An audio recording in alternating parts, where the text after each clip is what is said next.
Okay, good morning. Mayong buntag sa tanan.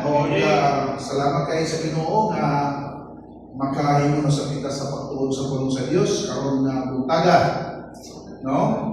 O dako ang atong pagpasalamat tungod kay ang Ginoo kanunay nagahatag pa ning grasya. We are still in the dispensation of grace and ang Dios nag-offer pa og reconciliation o kanang gitawag o pagpasipuli sa tanang mga katawhan karon panahon sa grasya. So atong pagatunan ang iyang mga pulong, and we are still discussing about the second coming of Christ.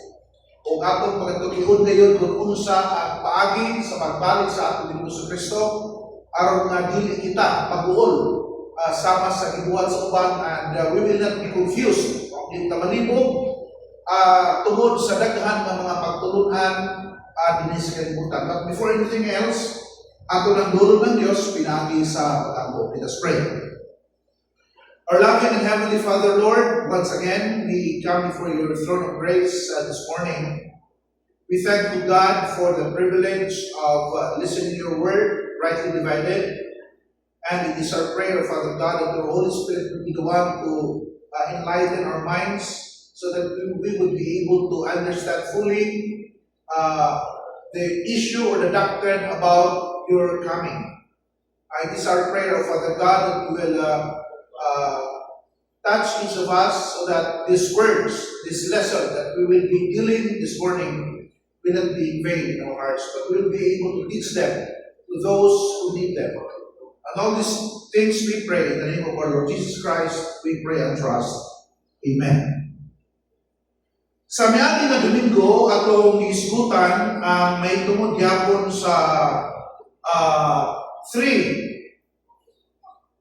kanang rats, tulo ka mga kapumot na gikahadlukan sa kadaghanan. Ang ilang gamiton ng kanunay nga verse is Romans chapter 5 verse 9. Ato kunong tanaw ng Romans chapter 5 verse 9. O nagyon din much more than being now justified by His blood, we shall be saved from the wrath through Him. So, klaro kayo na ingon nga kita na gimatarong ta pinaagi sa iyang dugo, dili kita maluwas kita dili kita maadto anang kapungot, kundi maluwas kita gikan anang kapungot sa Dios. Ug ka na gisgutan sa 1 Thessalonians chapter 5 verse 9. Okay po no? 1 Thessalonians chapter 5 verse 9. For God hath not appointed us to wrath, but to obtain salvation by our Lord Jesus Christ. Amo ba ilisan mo nila yung word na wrath? Kung sa nila ni pag-ilis, kung ito changing God's word. Iyon ang pagbasa sa uwan ani, for God hath not appointed us to the 7 years tribulation. Wala ilang muna-una, dili mo tapag 7 years tribulation makikisa. So una, doon kay, yung ang Biblia, we are not appointed to wrath.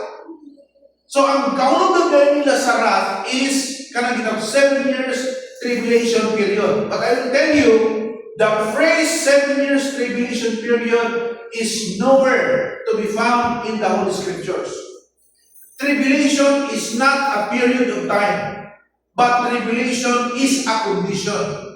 Kondisyon na mahitabo sa tao ko niya, dabla. Pero gani, karong panahon na, ano na tribulation na giantos ang mga katawhan. So last time, atong gi-enumerate ang 3 different kinds of wraths. O ang muna, na wrath is kadang gitawag nato og chastening wrath. Chastening wrath. Kung saan ang chastening wrath? Kanang kapumot sa amahan ngadto sa iyang anak. O atong natunan nga ang anak ng isgutan dinhi sa Banal nga Kasulatan mao ang nasod nga Israel. In time past, under the prophetic program, the Israelites, the nation of Israel, is the only nation who is considered as the people of God, the sons of God. gawa sa angels. Sila ang gitawag ng anak sa Dios. At that time, sumalat sa gisulat ni Mateo, kung samanta, mga iro lang ang mga Gentiles. Mga iro lang ta. Unya matod pa sa Ephesians chapter 2, waktay kalambigitan, waktay kalabutan sa mga butang na iya sa Israel. We are strangers from the commonwealth of Israel. So, ang gitawag ng chastening wrath, ang purpose ana is to punish children who disobey the parents. So, saklit ang Israel, nisupak man sa kabubukon sa Diyos, adun na sila gitawag og chastening wrath. But that is for the nation of Israel. Walay labot ang body of Christ tungod kay dili kita anak kaniadto. Karon lang ta nahimong anak sa diha nga mituta sa dugo sa atong Hesus Kristo. Karon panahon na sa grasya. Now, ikaduha nga atong gitun-an is about consuming wrath. Sa consuming wrath or destructive wrath. Ang purpose ana, unlike kanang gitawag og chastening wrath, ang to punish or to correct, ang purpose ana is to destroy. Iyang i-destroy by separation of the parts or by decomposition. Sa maana pananglitan, no? Sumugod sa kalayo aron nga maugdaw. So pag-decompose ang butang, no? So, kinsa man ang gisabihin sa Ginoo nga tagaan ni destructive wrath. Mato pa sa walang sulatan, alam ni sa mga unbelievers, kadto ning mga sinners. No? Pag-abot sa Ginoo, pamatyon sila. Unya, napay isbutan dito sa 2 Thessalonians na the wicked. No? Iyahampak yun pinaagi sa siga sa kalayo. 2 Thessalonians chapter 2 verse 8. Mao siya ang consuming wrath. O ikatulo, ako lang daw review naman siya, is the everlasting wrath. Kung saan ang everlasting wrath? Kapumot alang sa katunang mga binanhaw na unbeliever nga giatubang na sa great white throne judgment, wala mabasa ilangalan sa basahon sa kinabuhi o ihulog sila ngadto sa way katapusan nga linaw makalayo. Everlasting na to siya nga kapungan. Now, we members of the body of Christ, no? We will not be experiencing all those wraths.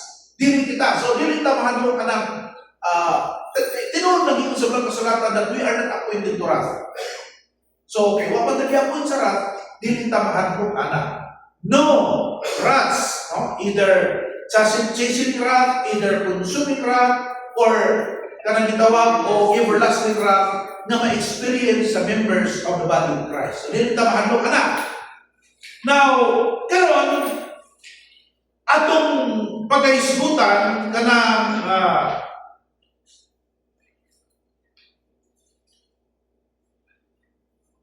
may tungod gyapon sa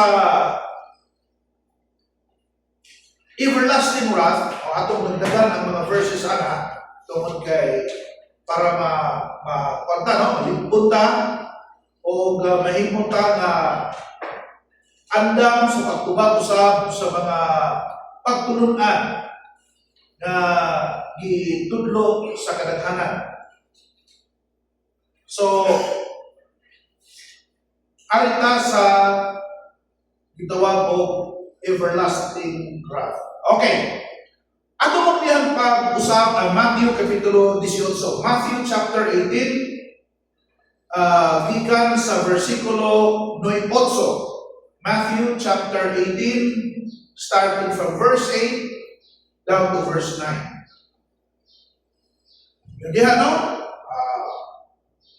Wherefore, if thy hand or thy foot offend thee, cut them off and cast them from thee. It is better for thee to enter into life whole or maimed, rather than having 2 hands or 2 feet to be cast into everlasting fire. So nag-isgot din og wide katapusan na kalayo. Naman po yung na dili mo to kalayo. Kung sila nga kwanta ko na, a figure of speech ko na. Pero, mahimod dito lang na sila mo to, tingnan, pag makabot na sila dito sa mga karayo. But the Bible says that there is what we call everlasting fire. O binita mo to nga nabagat ng Biblia. Pag iyong nga na everlasting fire, tinood yun na. Why katapusan nga kalayo? Dagdagan na to. Arin ka sa Matthew chapter 25. Matthew Yapon, kapitulo 25. Matthew chapter 25, starting from verse 41. There's a verse 41. Ngayon there's a verse 41. And shall he say also unto them on the left hand, depart from me, ye cursed, into everlasting fire. So, katuloy mo ato sa everlasting fire, mga tinunglo dito. Mga tinunglo. Pinaduman nato ang Galatia kapitulo 1, versikulo 8-9, no? Siya na magawali o lahi o magatuo sa lahi sa maayong balita nila dahil sa pagtumatinunglo siya. So, asa din butang na tinunglo? Dito sa everlasting fire. Kinsa may gipreparan ani, tanaw sa Bible. Into everlasting fire prepared for the devil and his angels. So, actually, the lake of fire, the everlasting fire, was not prepared by God for men. Because God wants all men to be saved. Unay katuyuan sa Diyos. Nanong nga, in the Old Testament, bisig nakasala ang tao, ipasaylo ang tao. Mga hinungdan nanong nga, miani ang ating Diyos Kristo. No? Aron siya mahimong halad alang sa mga katawan. Pero ang tawag yan tumuto sa Ginoo, patay na si Jesus Christ. Pero bisan pag dito na sa krus si Kristo, nagdubali yung gyapon sila, amahan ko pasayluha sila, kay wala sila masayon siya ng libuhan. Still, God, through Jesus Christ, offered salvation to them. So, mo nga, ang Diyos gyapon, bisag namatay na ang atong Ginoo sa Kristo, nag-offer gyapon salvation. He was offering salvation to the nation of Israel. But still, the nation of Israel rejected. They rejected what? The offer of salvation. So what happened? Sumala sa Roma Kapitulo 11, nahulog sila. Apan sa pagkahulog nila, giluwas sinuon si Apostol Pablo o kung sa may purpose, aron sa paghatag o hugna sa grasya, this dispensation of grace was offered to Paul, aron nga mahimo siyang manluluwa sa karang mga katawan. So, up to this time, angin nato ni mahibawan na still God is offering His free gift of salvation to all mankind. God does not want anybody to go to hell, to experience that everlasting fire. Muna nga, everlasting fire that was prepared by God to angels and to the devil. So, atong tanawin din sa verse 46. Atong sa verse 46. And they shall go away in the everlasting punishment. So, look at that, no? So, sa verse 41, it speaks of everlasting fire. Sa second, sa verse 46, it speaks of everlasting punishment. So, everlasting punishment of everlasting fire. Now, the question is, ang member ba sa body of Christ? Are we members of the body of Christ? Mag-uul ba ta ang everlasting fire? The answer is no. Because, sumala sa Roma gani, we are justified by His blood. We are saved by grace through faith. So, dili ta mabuol anang kabuol sa Dios. But it is sad to say na ilis ang lagi nila ng wrath ngadto sa 7 years tribulation. So, we will just follow what is being taught in the scriptures.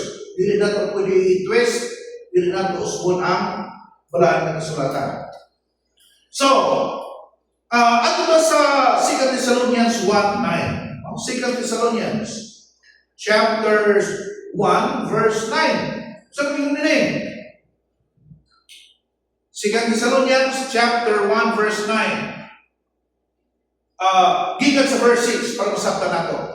Seeing it is righteous thing with God to recompense tribulation to them that trouble you. So, kung imo basahin din si Paul nagsulat sa mga taga-Tesalonica. Ang writer ani si Paul. So, ingon siya din seeing it is righteous thing, matarong ko na ang Diyos mubalos sa mga nagpag-uol, nagpaantos kaninyo. Buti pa sa bunday anak na members of the body of Christ will experience tribulation.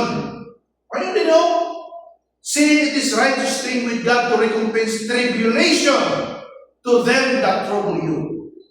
So, dili ta mahadlok anang tribulations, ang mga pag-antos kumuna sa tao.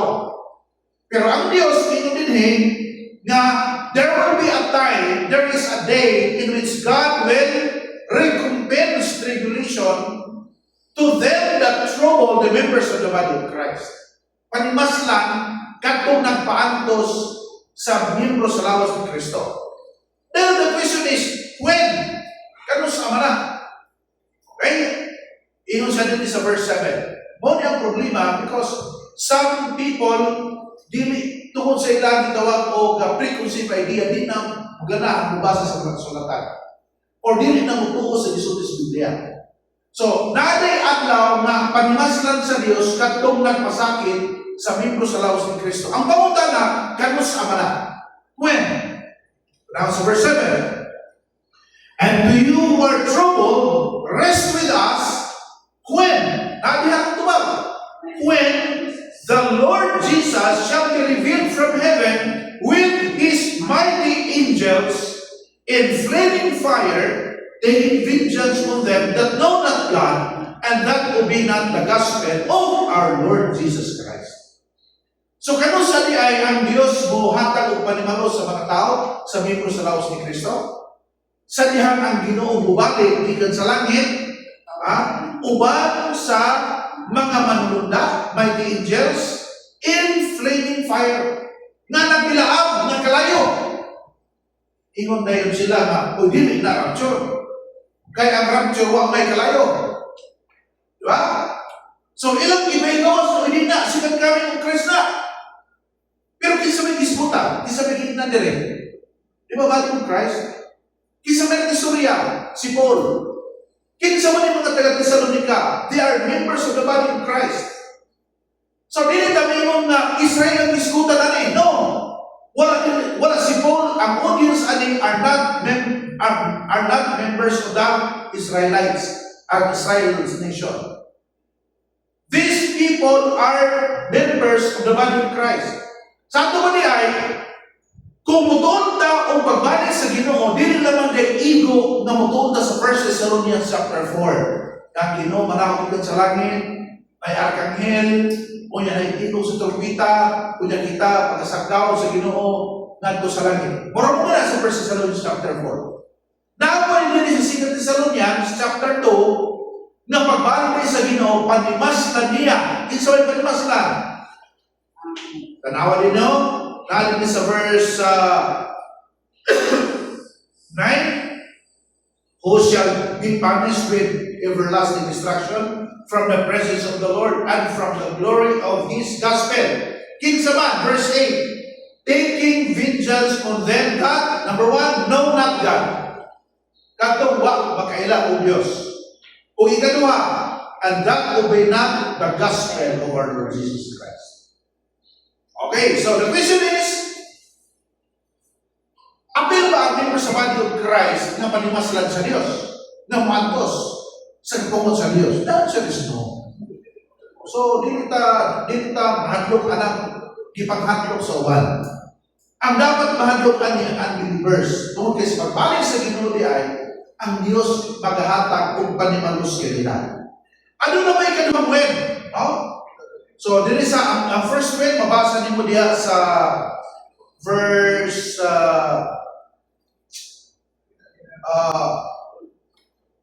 to.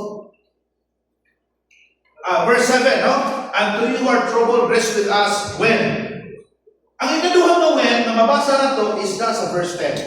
Nasa verse 10. When He shall come, sadyang maabot siya, to be glorified in His saints, and to be admired in all them that believe. At kung ano pang malandungan. Sa ato ay, the coming of Jesus Christ has a twofold purpose. Twofold purpose. He has a purpose for the unbelievers, and He has also a purpose for all believers. All believers, tanang magtotoo. O sa yung purpose niya sa mga dili magtotoo, panimaslan niya. Tagaan niya kapungon. O niya sinutan sila. Ato pa sila, the judges might, says the Lord. Pero sa verse 10, kalipay sa tanan ng mga believers. Kung ano nitang tanan, tanan. No? When he shall come to be glorified in His saints and to be admired in all them. Tanawa, wala tayo sa puso Pablo, all of us. Nanong them man. Tungod kay, naapoy mga magtotoo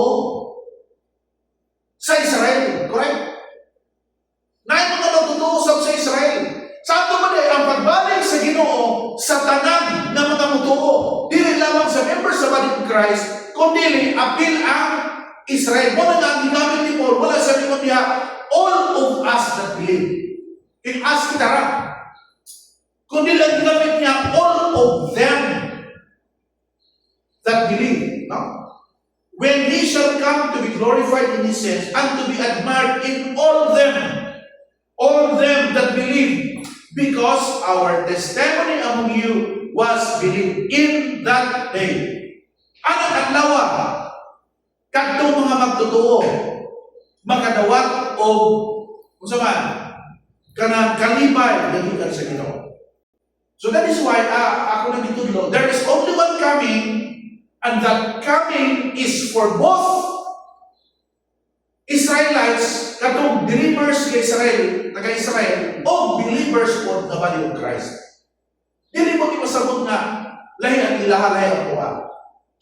Mo na ang ilahang kasagaran na interpretation na kay naman ka sa body of Christ, dapat separate at tuwa. Ano yung pagtuo? Lahi ang pagbalik sa Ginoo sa Israel, lahi mo ang pagbalik sa Ginoo sa body of Christ. Mo na ang traditional pagtulunan kasagaran. No? Pag-raise ka man, mabaptist ka man, mapintikostal ka man, basta pre-trade, mo na kasagaran. Gidivide nila ang coming of Christ into two. The one is secret, the other one is sikat. Manang totoo sila ng secret coming of Christ. Naman mo secret kay mystery Lord. Pero mo niya natong tuba. There is only one birth of Christ. Na lahi og mensahe para sa nasod sa Israel, lahi og na mensahe para sa body of Christ. There is only one death of Christ sa cross. Na ang mensahe lahi para sa Israel, lahi og para sa members sa body of Christ. Kausara po si Kristo gilubog o kausara po siya nabanhaw. Ay kung iina nga ang pagkamatay, paglubog o pagkabanhaw, lahi po to sa body of Christ, lahi po sa Israel. Wrong, di ba? The same event. If we talk about event, we are talking here only one event. One birth, one death on the cross, one burial, one resurrection. And of course, when Jesus Christ will come, there will be also one coming.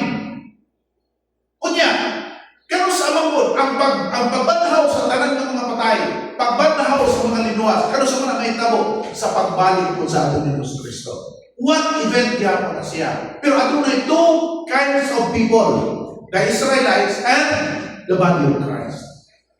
Pero dili na ito himuong duha. Niya kung pumunta ta, mabasa ba sa Biblia ang rapture? Dili. Mabasa ba sa malamang kasulatan na secret coming? Wala. Assume lang, assumption lang. Kung sa may versikulo nga na rapture. 1 Thessalonians chapter 4. Pero may mabasag wala diha. No? So, this is the lesson that we need to understand. Do not assume a doctrine which is not found in the scriptures. Ayaw kong tumutumo. Maghimo lang ta o doktrina kung mabasa litra por litra diha sa balaan ng kasulatan. Okay, matulog ta sa akin, isip ko tayo ng everlasting destruction, no? Ano ta sa Revelation chapter 14? Sample, no? Revelation chapter 14, Revelation chapter 14, and we will be reading from verse 20. 9 to 11, sa 9 to 11. Okay? Revelation chapter 14, verse 9. And the third angel followed them, saying with a loud voice, If any man worship the beast and his image, and receive his mark in his forehead or in his hand, the same shall drink of the wine of the wrath of God. Yan na. So kinsa day ang makadawat aning kapungod sa Dios katong nagsunod aning gisgutan dinhi sa Revelation chapter 14. Nagainom sila sa bino sa kapungod sa Dios, which is poured out without mixture into the cup of his indignation, and he shall be tormented with fire and brimstone in the presence of the holy angels and in the presence of the Lamb. Isa mo to? Unbelievers. So nabay, believer nga mag-uol aning wrath of God? Ayaw, di ba? Mahadlok mo tanan. Paghatlog lang na nila, maabot dito sa nag-wrath of God. Dito mga to, tribulation period, kinaali ang kapungkot sa Diyos. Di ka ba lang mag-isbitan sa Biblia? That is assumption. Tanaw sa mga kasulatan, kinsa man nag-isbutan niya, katuning mga unbelievers, katuning nagpamarka o 666. Apil ba niya ang members of the body of Christ? I believe no. Kaya we are sealed by the Holy Spirit. Nasilyo ka nata diya sa balaan ng kasulatan, diya sa atong kinabuhi. No? Aling ta sa Revelation Diakon, agaraw sa verse 11. No? Revelation 14 verse 11. And the smoke of their torment ascended up forever and ever. Ang ilang kanang sa torment. Grabe yung kasakit. Papaantos. Ascended up forever. Sorry. And they have no rights. Wala sila pahulay. Day or night. Who worship the beast in and his image, and whosoever receiveth the mark of his name. Kinsa man, way tulong. Adlaw gabi. So mo ni dapat ipanghatlog sa mga unbelievers. Pag unbeliever ka, pagsimba ka sa mga imahe, no? Magsimba ka sa beast o his image, sa imahe, o tanan ng muapil, ano mo, pamarka, ano 666, wak sila itulog, adlaw gabi, nanuman, kahit paantuson sila sa anin itong everlasting fire. Okay? Revelation chapter 20. Ito sa Revelation chapter 20. Verse 10. So, ato lang istorya ko ng mga Biblia, mga versikulo, no? Para madagdagan ang list of verses to prove our teaching about this everlasting wrath of God.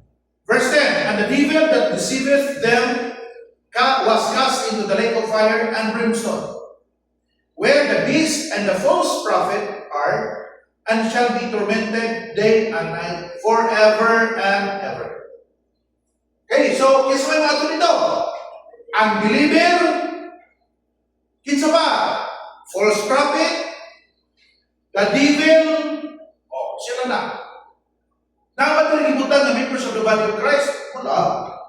Dapat na rin ang mga luwas? Wala.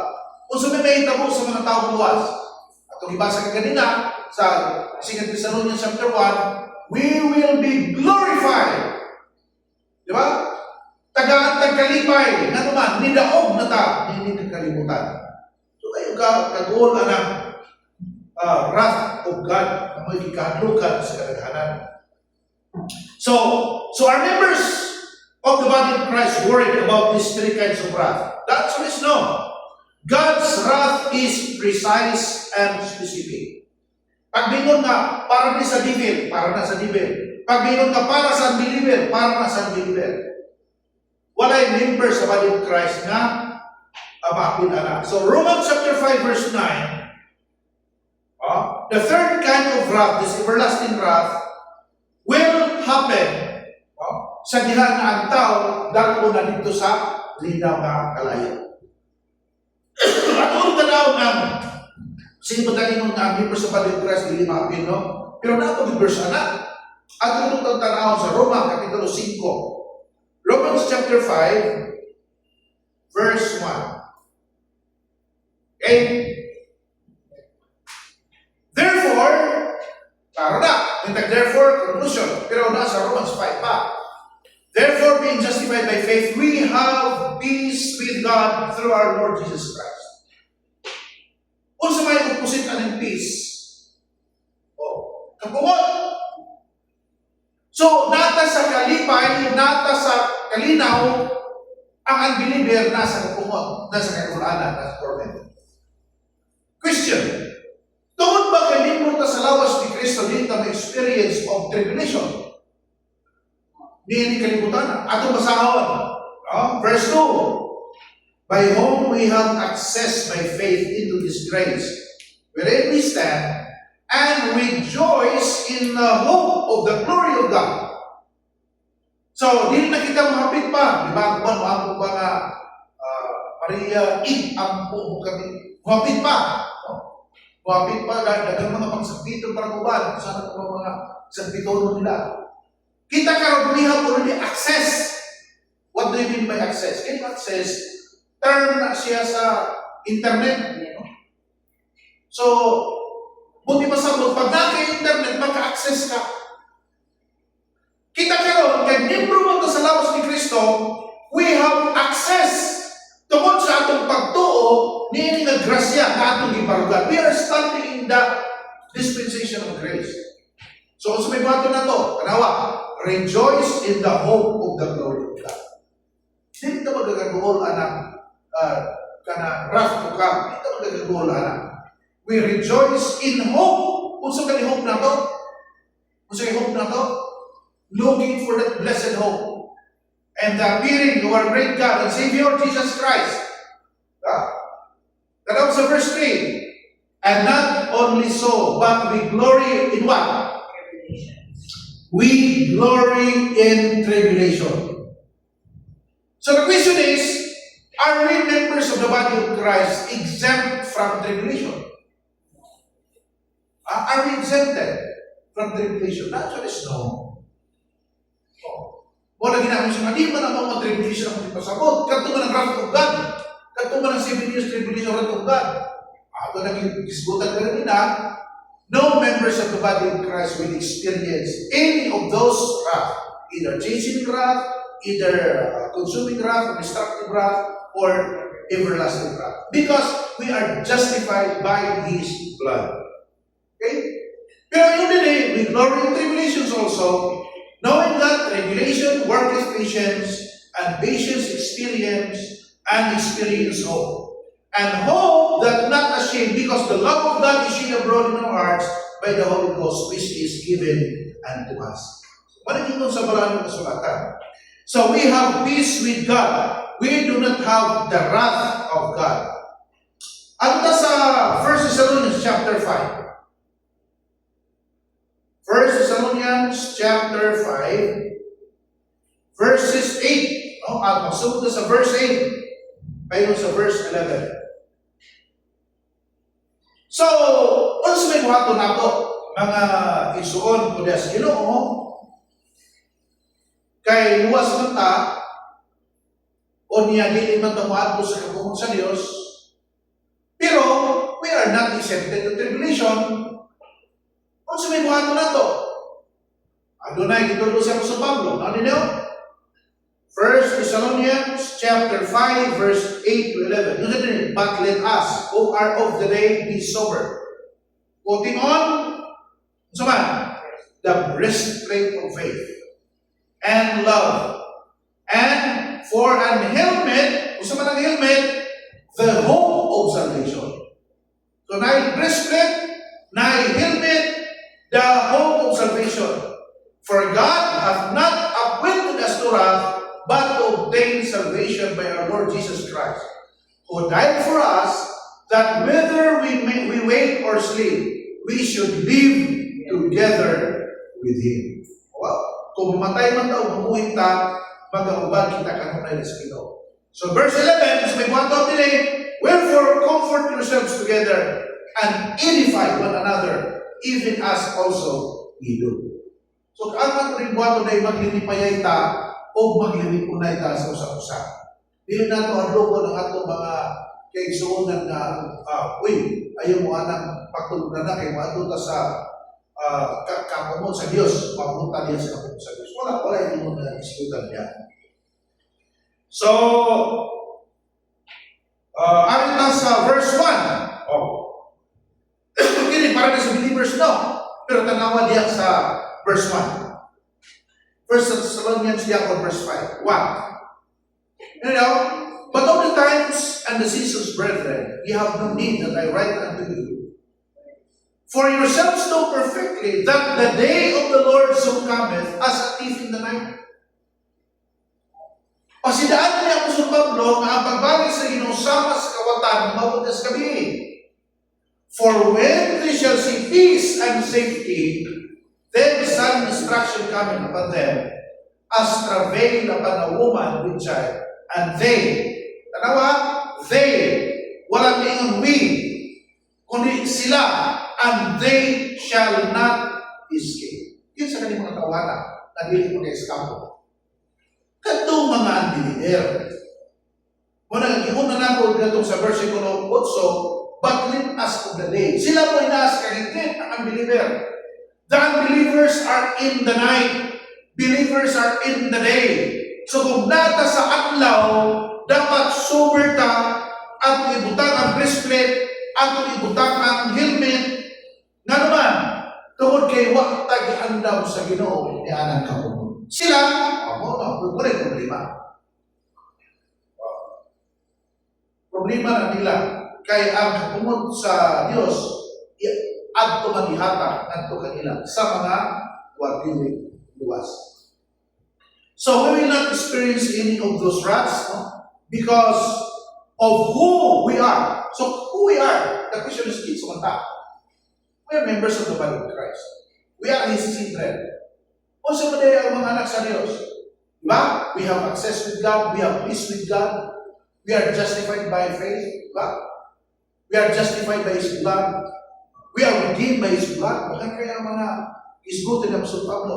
So, amin na kung sabtogin sa ba, God can blacken Egypt. Imagine di ba sa panahon sa pagpagawa sa mga Israelino? Usap dito is, gingit-ngitan ang tibuok Ehipto. Pero ang busin, na daan dito ang Israel, ayan. Kaya ka na sa Ginoo. Nga ang hayag nasa believers, ang himnit nasa unbelievers? Pwede. No?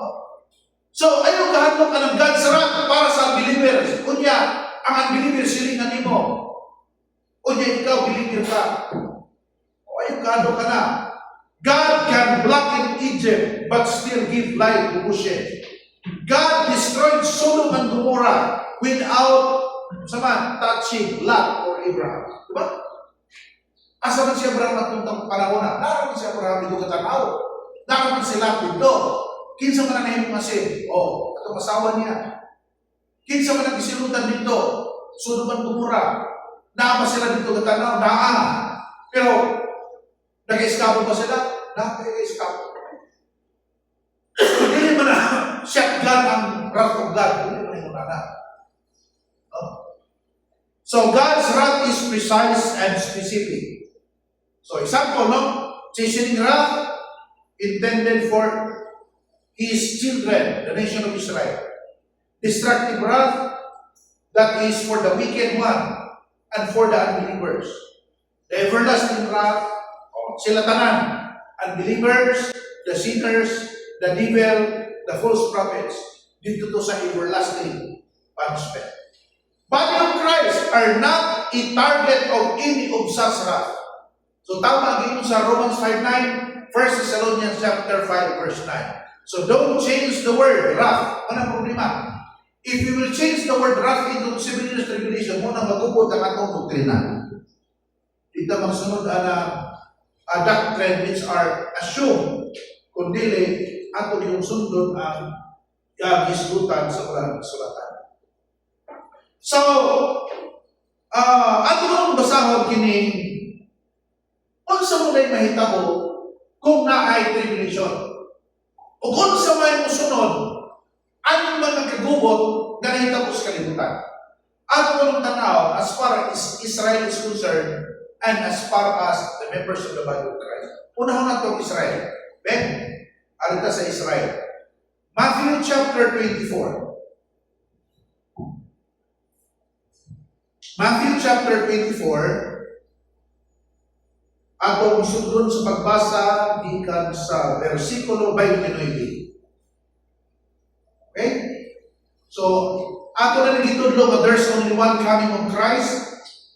The coming of Christ is for the vengeance of unbelievers and for the glorification of all believers. Kumitag all believers, members of the body of Christ, as well as the members kanang little flock from the nation of Israel. Okay? So, alam sa Israel, para nila ni, nagingon sa Romans, Matthew chapter 24 verse 29, immediately, saan immediately galing? Pagkamanda yun. After the tribulation of those days, human kuno sa mga kasakitan. So, dili kay before, kundi after tribulation of those days. Dili, period of time ang tribulation, but a condition, nagpaantuson. Pero pagkahuman sa mga pag-antos, after tribulation of those days, the sun be darkened. Sa ato pa rin, ang pagkamitin sa kalibutan, may apil na sa tribulation. Kaya after naman sa tribulation. So after the tribulation of those days, the sun be darkened, and the moon, ang bulan, shall not give her light. Di mo hatag sa iyang kaya. And the stars shall fall from heaven. Mga tagak ang magpitukunan. And the powers of the heavens shall be shaken. Ang mga kagamahanan sa kalangitan, mga uyog sila. Ngayon sa may sunod, verse 30, and then shall appear the sign of the Son of Man in heaven, and then shall all the tribes of the earth mourn. Alam mo, pag mayroon ganita na, all the tribes of the earth mourn. Question, apil ba ang tribo sa blood?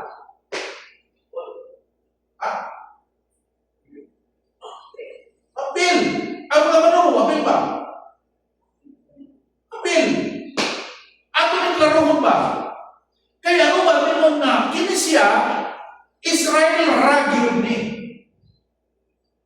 Para sila, Israel ragyod ni. Ganang usa ka, pero may bulan na ito sa kalibutan. Usa ka man ito. Pag ang bulan, mo sa manang bulan, usa ba yung disputan nini? The moon shall not give her light. Ang dili, mahayagan na apin ba? Bawtaw? Israel raw? Tanan? The coming of Jesus Christ is worldwide. Hinoon, kini nga bersikulo, direkta ni ngadto sa Israel. Pero giingnan ng Israel nga all the tribes of the earth. Sa ito ba din natin na ilimit, sila yung istoryahan, pero din ilimit para nila lang. Muna yung nagdawat sa uban, kaya yun nga, Matthew Israel, kini, tanaw tanawa po kung para sa Israel ramada.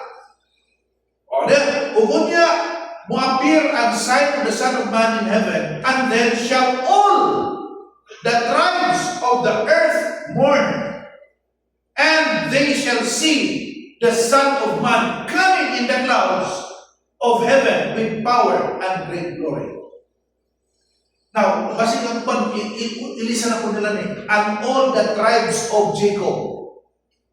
Kayo ba din nga, all the tribes of Jacob will mourn? Hindi. All the tribes of the earth. Apil ba ang tribo sa mga Afrikano? Apil. Apil ba ang saga Bukidnon? Apil. All the tribes of the earth, God. So, sa unang lugar, na sobra na ato prophecy of mystery. Karami daw pagtulungan na prophecy, mystery. Ang Mateo, para naging nasa sa Israel. Tinood na, gisulti na para sa Israel. Pero tanawa ang versikulo, ila ba exclusive rapor? Pareha itong gisbutan na itong kapusubat ko. Na ang tanan ng mga sila ng mga iya ni Kristo. Ang istorya tungkol sa body of Christ, pero para sa tanan. Iyon natin po din. Gisulat din para sa Israel, pero apil ang all the tribes of the earth.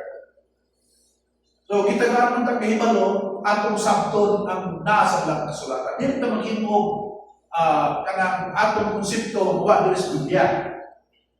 Kanawa, kumang sa tribulation, muabot ang Ginoo, pero muhimo saog kanang ang adlaw mahigit, ang bulan dinumuhatag og kahayag, o mga tagak ang magabituunan sa kalangitan, o niya ikapadayag ang ilhanan sa anak sa tao diya sa kalangitan, diya sa langit, and all the tribes of the earth mourn, nanuman tawag kay pertindaghan naman ang believer kaysa believers. Diba? Totoo ba mo kadagan ng believer sa believer? Ato kang inumpara ka na nanimbaron o katong na libros dagat sa kinagan. Or claris naman kayo, no?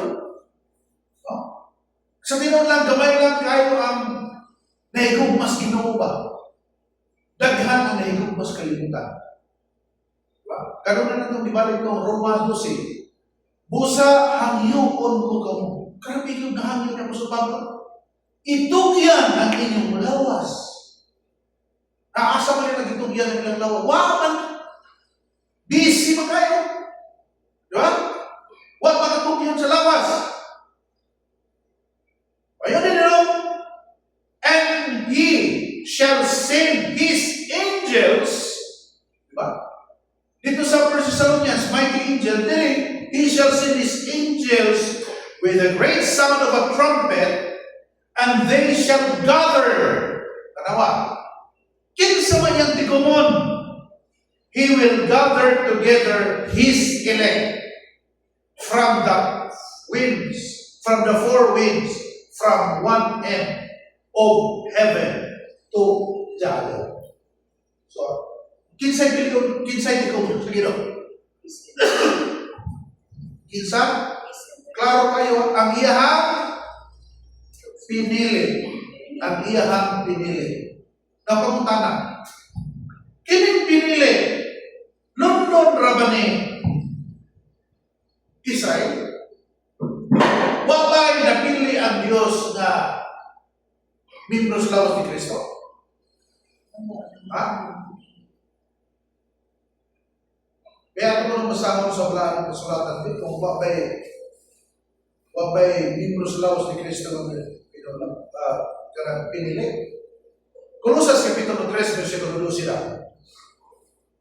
Colossians 3:12. Isa nagsulat sa Colossus. Si Apostol Pablo. Isa nagsulatan. Taga-Colossus, membro sa lawas ni Kristo. Kung sa inyo niya, palayo ko na Diyos. Sa Busa managsulog kamo ingon nga mga pinili sa Dios. Busa managsulog kamo ingon nga mga pinili sa Dios. Mga balaan hinigugma sa usa ka kasing-kasing nasa kaluoy, kalulot, pagkaubos, pagkaabot pagtuog pagka makainom. Kaklaro ka na. Dugangan natin yung bersikulo. Unang Tesalonica 1:4. Unang Tesalonica, Kapitulo 1, versikulo 4. Ikaw, Sai. Ikaw na po, Sai. Oh, 1 Thessalonians 1:4. Knowing, brethren, beloved, your election of God. Oh. Knowing, brethren, beloved, your election of God. So, pinili. No? Ayaw Panginoon na sila rin ipili. Oh. Tanawan din Titus chapter 1 verse 1.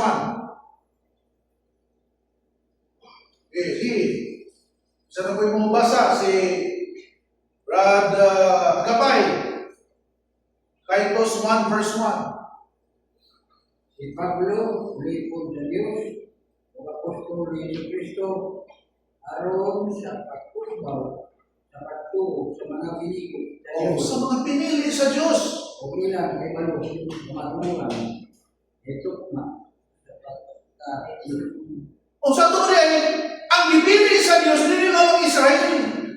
Kita po, gibili ko ta sa Diyos. Kunya, tanawa itong iskuta dito. Asa man nagikuha itong mga pinili dito? Sa ubat of four winds of the earth, east, west, north, south. Israel na ito. Okay? Tanawa na rin sa kuhan. Kung sa naging trabaho ni Apostol Pablo, 2 Timothy 2 verse 10. 2 Timothy chapter 2 verse 10. Puro versikulo ato niya gani. Para nga malipon ang atong doktrina. Hindi pwede nga what time versikulo. 2 Timothy chapter 2 verse 10. Yun rin. Therefore, I endured all things for the elect's sake. Grabe yung papakalagad ng Apostol Pablo. Gaano siya alam sa mga pinili, that they may also obtain the salvation which is in Christ Jesus with eternal glory. Okay? So, balik tayo dito sa Matthew chapter 24. Yung sabi, verse 31, and he shall send his angels with a great sound of a trumpet, and they shall gather together his elect from the four corners from the four winds, from one end of heaven to the other. What is isutan niya? Now, panguta na, kini bang pagtigog din nag-isulti sa Ginoo nga kang Mateo. Pero kiapil niya ang tigong ng tanan mga balaan, tanan ng mga pinili.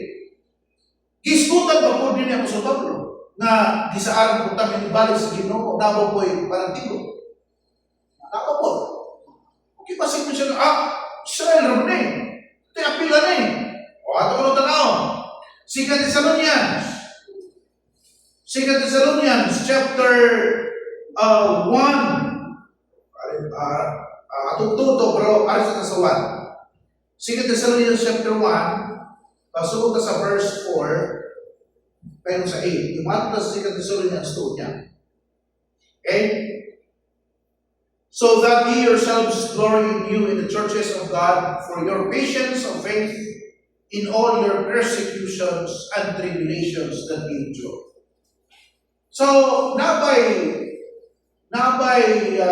instance na ang members of body of Christ i-persecute. Persecutions and tribulations that ye endure. Ang uban, hadlok yun ang persecution ba? O na nga, ayaw kahadlok ang persecutions kahit sa dili pa ang paglutos, kuano na yung takwaon na yung rapturon na yung Gamitin is the word rapturon. So, wala din sila mutuan ng isgutan sa walang kasulatan na kinahanglan di ay patience and faith in persecutions and tribulations. Verse 5, which is a manifest token of the righteous judgment of God, that he may be counted worthy of the kingdom of God, for which he also suffered. Now, kingdom of God ba ang isgutan sa Bible? Now, kingdom of God ba? Okay, explanation. Because the kingdom of God is divided into two.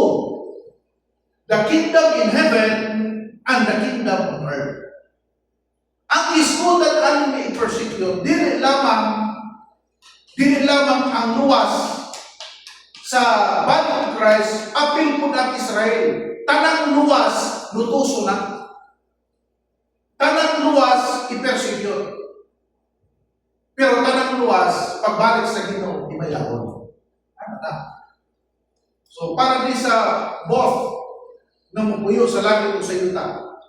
So, verse 6, seeing it is a righteous thing with God to recompense tribulation to them that trouble you, and to you are troubled, rest with us, when the Lord Jesus shall be revealed from heaven with his mighty angels, in flaming fire, taking vengeance of them that know not God, and obey not the gospel of our Lord Jesus Christ, who shall be punished with everlasting destruction from the presence of the Lord, and from the glory of his power. No, asa mo ito managtito? Nara dire sa 2 Thessalonians chapter 2, verse 1 and 2. Adya, no? Now, karon, we beseech you, brethren, by the coming of our Lord Jesus Christ, and by our gathering together unto Him. No? Our gathering together unto Him. So, natin po'y panagdigom. Kanus aman panagdigom na mahitabo. Dito sa Matthew 24, after the tribulation of those days. Diba? Klaro kayo dito. The coming of Jesus Christ to gather all His elect, mahitabo after the tribulation of those days. Kinsa may mutumhaan ng tribulation? Di ba si Antichrist? O, di ba? Now, atong tanawang po sa itulo ni Apostol Pablo. Kanus aman mahitabo ng gathering. That ye be not so shaken in mind or be troubled, neither by spirit, nor by word, nor by letters, as from us, as that the day of Christ is at hand. Naray adlaw ni Kristo. Let no man deceive you. Ayaw mong palinglang. Let no man deceive you by any means. For that day, what day? The day of Christ shall not come, except there come a falling away first, and that, susunod, the man of sin be revealed, the son of perdition.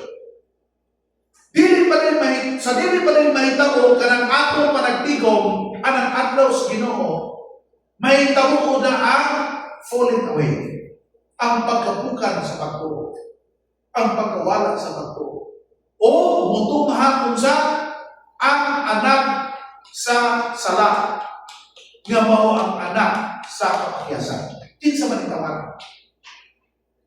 The Antichrist. So, napaliha ba dito sa Matthew chapter 24 after the tribulation? That's an yes. Kaya kini si Antichrist, kini si man of sin, mupasakit ba rin sa mga tao?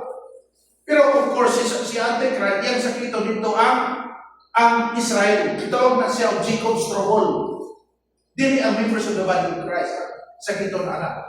Because Satan, the Antichrist, I should say, will be used to chastise the nation of Israel as promised in the Old Testament. So, ang gitulod ay ni Mateo may tungkol sa pagbalik sa ating Diyos Kristo na after tribulation, maupod ang gitulod ni Apostol Pablo na mutumaw sa ang pagkahulog o mutumaw sa ang tao sa sala bago ang adlaw sa Ginoo ug diha ang atong panagbigo. So, pareho ba? The harmonized ba? That's a disease. Nai-elect.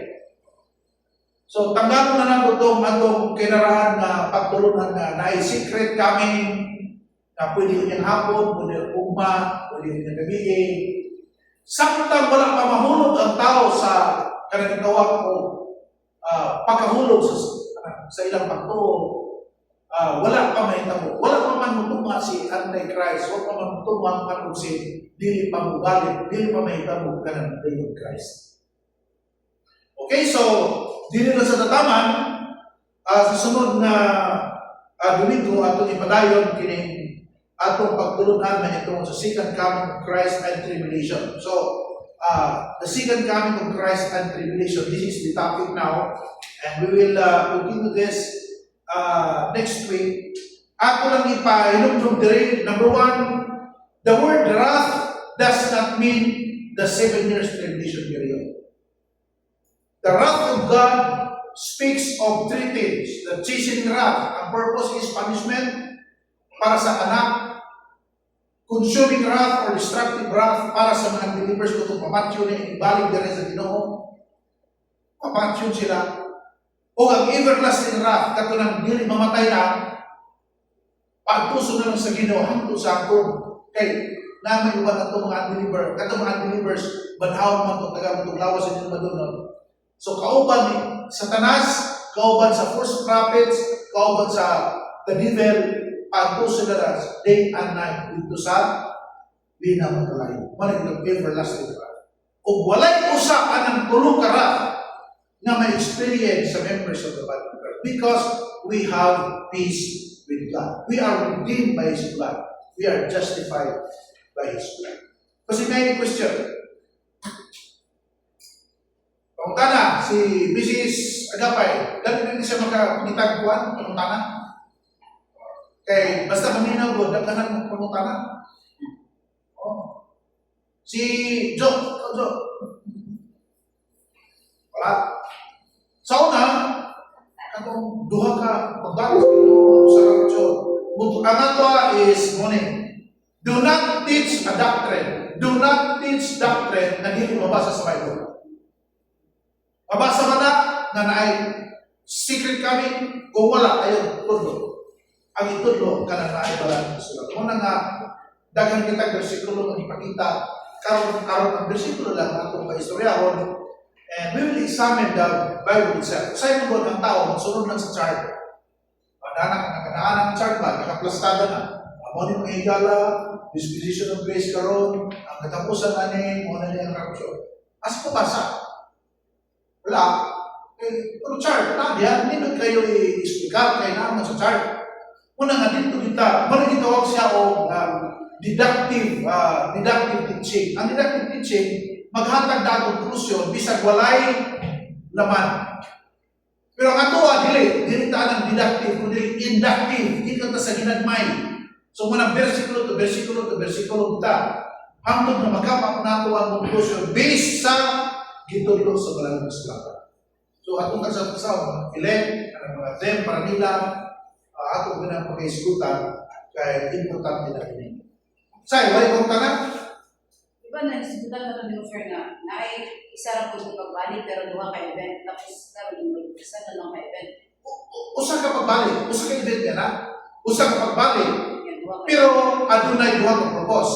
Purpose para sa believers o purpose para sa unbelievers. Isa ra ka event. Usa ka event. One coming lang, no? Kung imo masaw sa 2 Thessalonians chapter 2 verse 1, ano diya? Now beseech you, brethren, by the coming of our Lord Jesus Christ and by our gathering. Ang coming, muna na ang iyang gathering. So, muna ang disputa dito sa Mateo. Na pag-abot sa atong Ginoo sa Kristo, after the tribulation of those days, the sun will be darkened, the moon shall not give her light, the stars shall fall from heaven, and then the sign of the Son of Man appear in heaven. Then pagkaman na, He will gather all the elect from the four winds of the earth. So, harmonize siya. Nasa plano para sa Israel, nasa plano para sa body of Christ. Pero one event, one coming, one day of Christ.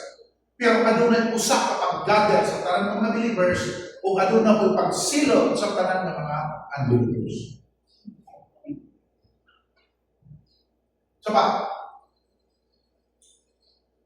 Kaya wala naman tingali, no? So, atong tapuso, maniluta, alang sa pagtapos sa ang Sunday School. I hope na dagat lang makatunan sa atong pagkulit as pray.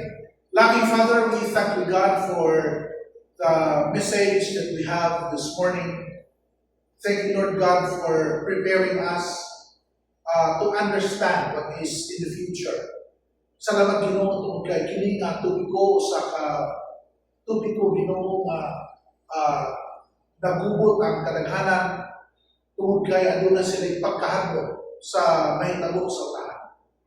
Salamat Ginoo sa imong mga pulo nga nag-assure ka namo na kami di ay nagmembro sa lawas ni Kristo aduna nami kalinaw pag kanimo We have only access diya kami mo Diyos, dili kami mo experience sa nianang kapumot, nagiandam lamang adto sa mga unbelievers, adto sa devil, adto sa mga false prophets.